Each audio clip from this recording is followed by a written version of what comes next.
brought to you by Nova शुद्ध घी। जब जब खाए दिल खुश हो जाए, सदियों का नोवा शुद्ध देसी घी, सपना स्वस्थ भारत का। I love घी घी घी घी घी।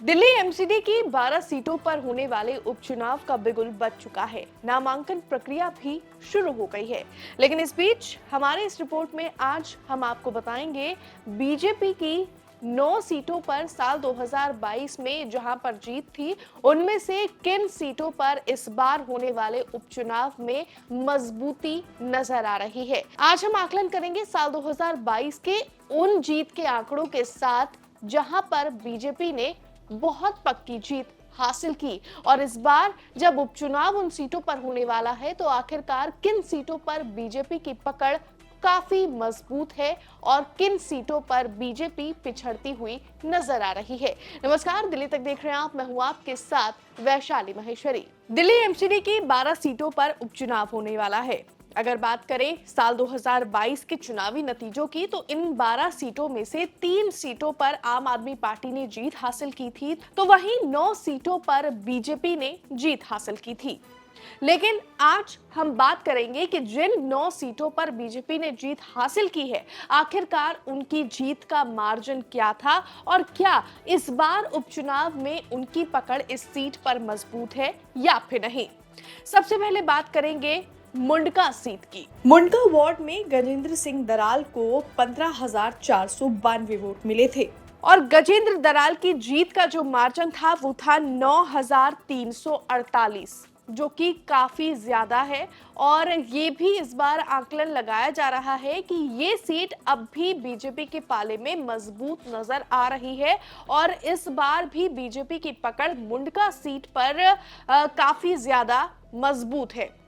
अब दूसरी सीट की बात करें तो यह है द्वारका बी, जहां पर कमलजीत सहरावत साल 2022 में पार्षद चुनी गई थी, लेकिन साल 2024 में हुए लोकसभा चुनाव में उन्होंने लोकसभा चुनाव लड़ा और वो अब सांसद बन गई हैं दिल्ली की, तो ये सीट भी तब से खाली है। तो अगर कमलजीत सहरावत की जीत के आंकड़े देखें तो उसके अनुसार द्वारका वी वार्ड से कमलजीत सहरावत को 14,782 वोट मिले थे और उनकी जीत का जो मार्जिन था वो भी काफी ज्यादा अच्छा था, जो कि लगभग 6,877 है।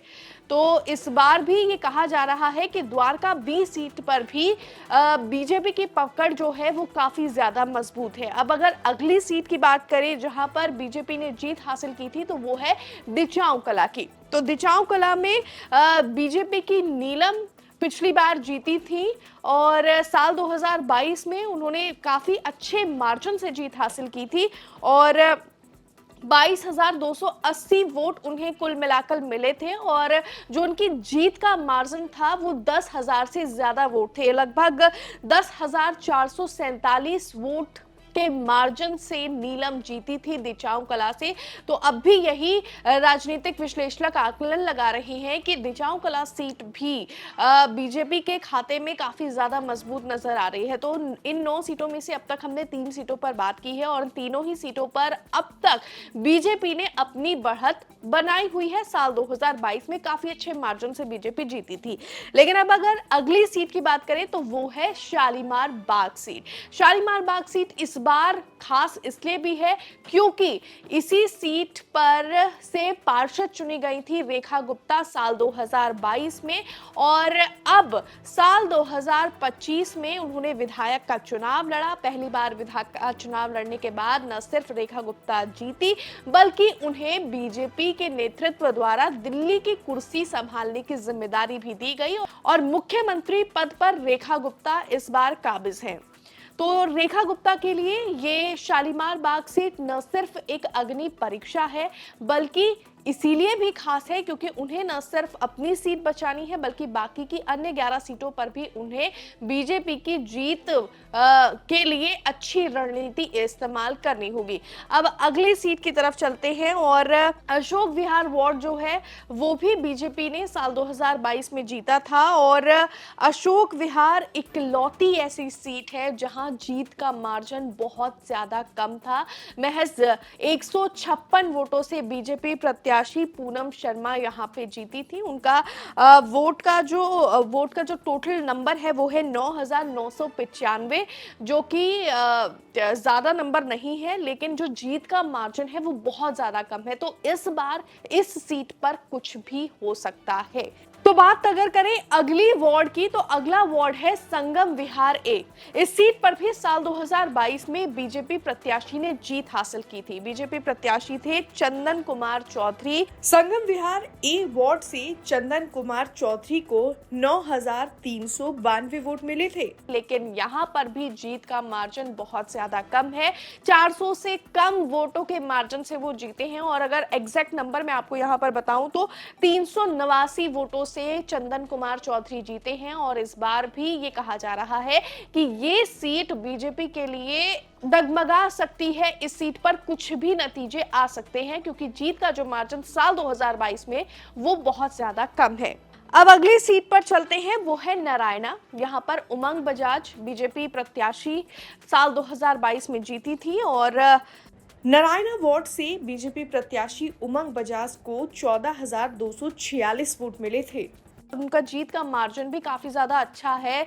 3,500 से ज्यादा वोटों से वो जीती थी। लगभग 3,760 वोटों से उमंग बजाज ने जीत हासिल की थी। और कहा यह भी जा रहा है कि इस बार भी बीजेपी की पकड़ इस सीट पर मजबूत है। अगला वार्ड है विनोद नगर, जो कि काफी चर्चित वार्ड है, क्योंकि यहाँ पर बीजेपी के पार्षद रहे रविंद्र सिंह नेगी, जो कि अब विधायक बन गए हैं उसी इलाके से। जब वो पार्षद थे तो काफी ज्यादा अच्छे मार्जिन से वो भी जीते थे। तो रविंद्र सिंह नेगी को साल 2022 में 13,830 वोट मिले थे और उनकी जीत का मार्जिन था वो 2,311 था। आपको बता दें, रविंद्र सिंह नेगी जब पार्षद थे तब भी वो सोशल मीडिया पर काफी वायरल रहते थे। और यही वजह है कि जब उन्हें विधायक का चुनाव लड़ने की टिकट दी गई तो वो काफी अच्छे नंबर से जीते हैं। उन्होंने आम आदमी पार्टी के प्रत्याशी अवध ओझा को इस बार विधानसभा चुनाव में काफी अच्छे नंबर से करारी हार दी है। तो हमने आपको बताया कि आखिरकार इन 12 वार्डों में से 9 वार्ड में साल 2022 में बीजेपी ने जीत हासिल की थी। और इस बार भी उम्मीद लगाई जा रही है कि बीजेपी इस बार उपचुनाव में काफी ज्यादा अच्छा परफॉर्म कर सकती है, क्योंकि इस वक्त दिल्ली की सत्ता में बीजेपी काबिज है। और साल 2022 में आम आदमी पार्टी की सरकार थी और ये कहा जा रहा था कि आम आदमी पार्टी ने अपने काम के दम पर दिल्ली मॉडल के ऊपर निगम चुनाव लड़ा और वो निगम चुनाव जीती थी। और इस बार अग्नि परीक्षा जो है वो बीजेपी के लिए है और रेखा सरकार के लिए है, रेखा गुप्ता के लिए है, क्योंकि रेखा गुप्ता की सरकार को चलते हुए भी 8 महीने का वक्त हो चुका है। निगम का चुनाव लोकल मुद्दों से जुड़ा हुआ चुनाव होता है और लगभग 8 महीने का वक्त रेखा सरकार को बीत गया है। तो अब अग्नि परीक्षा रेखा गुप्ता के लिए ये है कि इन 8 महीनों में किस तरह का काम रेखा गुप्ता ने किया है, उस पर जनता उन पर कितना विश्वास दिखाती है, वो अब आने वाली 3 दिसंबर को नजर आ जाएगा, जब आगामी 3 दिसंबर को इन 12 सीटों पर होने वाले उपचुनाव के नतीजे सामने आएंगे। यहाँ पर हम आपको बता दें कि साल 2022 में इन 12 वार्डों में से 3 वार्ड चांदनी चौक, चांदनी महल और दक्षिणपुरी में आम आदमी पार्टी ने जीत हासिल की थी। और जो बाकी की 9 सीटें थी उन पर बीजेपी ने अपनी बढ़त बनाई थी और जीत हासिल की थी। लेकिन अगर हम इन 9 सीटों का आकलन करें तो 9 सीटों में से 7 सीटें ऐसी हैं जहां पर काफी अच्छे ज्यादा मार्जिन से बीजेपी जीती थी, लेकिन 2 सीट बीजेपी की भी ऐसी रही है साल 2022 में जहां पर जीत का जो मार्जिन है वो 500 से कम है और एक सीट पर तो मार्जिन महज 150 के आसपास ही है।